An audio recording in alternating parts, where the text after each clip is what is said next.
Welcome back to Investing Talk podcast. Today we're focusing on Rigetti computing. That's right. We've got analyst reports, news updates, and some due diligence materials you shared.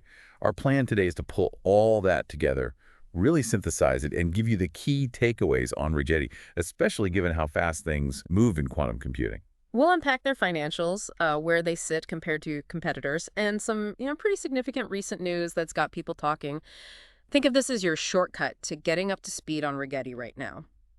Okay, let's start with the numbers. Okay. Their latest reported revenue, Q4 2024, was $2.27 million. And just a heads up for everyone, the Q1 2025 results, they're due out pretty soon, May 12th, 2025. Right. Now, profitability, that's still a challenge, isn't it? Oh, absolutely. Very typical for quantum companies at this stage. They're reporting net losses. So, your standard PE ratio, it just doesn't apply here. Not meaningful yet. But something that caught my eye was their debt-to-equity ratio. It's 0.07. Seems quite conservative. It does, doesn't it? Especially for this kind of high-growth, maybe high-risk sector. It suggests, well, pretty solid financial footing in terms of leverage, at least. And they had cash on hand, too. Yeah, $67.63 million reported recently. We'll definitely want to see how their free cash flow looks when that Q1 report lands. Makes sense. And return on equity, I assume that's negative given the losses. Correct. Negative ROE, which, again, is pretty standard for this sector right now. It's all about investment in the future tech. Okay, let's pivot a bit. How about their business, their technology, and where they fit in the industry? So Rigetti's big focus is this hybrid quantum classical approach. And they've got their own proprietary superconducting qubit technology, plus patents in error correction and multi-chip scaling. That's kind of their unique angle. Superconducting qubits. Yeah. Can you maybe elaborate just a little on what that means practically? Advantages, maybe disadvantages? Sure. So superconducting qubits use circuits cooled to extremely low temperatures.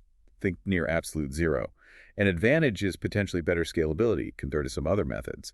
But the downside is, well, maintaining those super cold temperatures is complex and expensive, and the qubits themselves can be quite delicate. Okay, so they're specialized there, but how do they stack up against the competition? You mentioned IBM, Google. Right. They're definitely a niche leader in the superconducting area, but they face serious competition. You've got the giants, IBM, Google, Quantum AI, plus companies like IonQ. And importantly, many competitors are using different qubit technologies, like IonQ with trapped ions. So Rigetti is really in a challenger position overall. And the whole quantum industry is seeing massive investment, right? R&D funding is just pouring in. It really is. Projections are, what, over $35 billion by 2030 globally? And you're seeing real interest from companies wanting to use quantum for things like optimization problems, material science, actual applications starting to emerge. How does that environment affect a company like Rigetti? That level of investment, I mean. Well, on one hand, it validates the potential, right? Lots of money and interest signal that people believe this is going somewhere big. But it also means the pace of change is incredibly fast.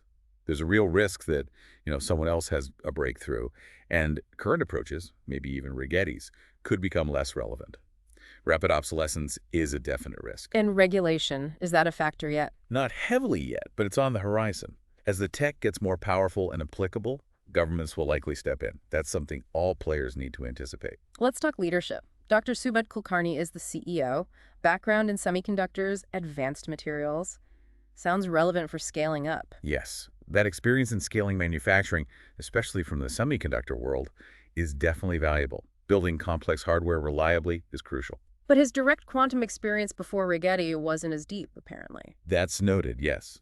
He brings the scaling and materials expertise, maybe less of the foundational quantum physics background compared to some founders in the space. It's a balance. Okay, but speaking of recent moves, that quantum computer investment seems pretty significant. $35 million? Extremely significant. And not just the money. Though $35 million is obviously helpful, it was priced at $11.59 per share. The key thing here is the strategic partnership. Quanta is a huge electronics manufacturer. Ah, so it's about combining Rigetti's quantum know-how with Quanta's ability to actually build things at scale. Precisely. That could be a major boost for Rigetti in terms of manufacturing efficiency and potentially cost reduction down the line. It addresses that scaling challenge we just mentioned. And there was also a government contract. Air Force. Yes, a contract from the Air Force Office of Scientific Research. It's focused on advancing their ABAA architecture. ABAA. What's the goal there? It's aimed squarely at tackling quantum errors, achieving fault-tolerant or at least near-error-free Quantum computing is, well, one of the biggest hurdles for the entire field. Why is error correction so critical? Because quantum states are incredibly fragile. Noise from the environment can easily corrupt calculations.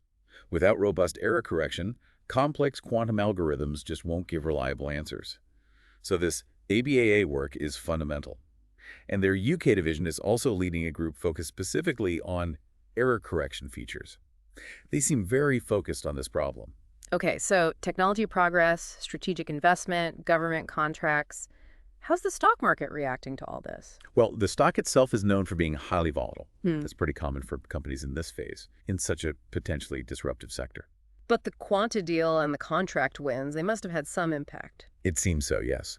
Reports suggest those developments provided a positive bump to the stock price recently. Some upward momentum. And what are analysts saying overall?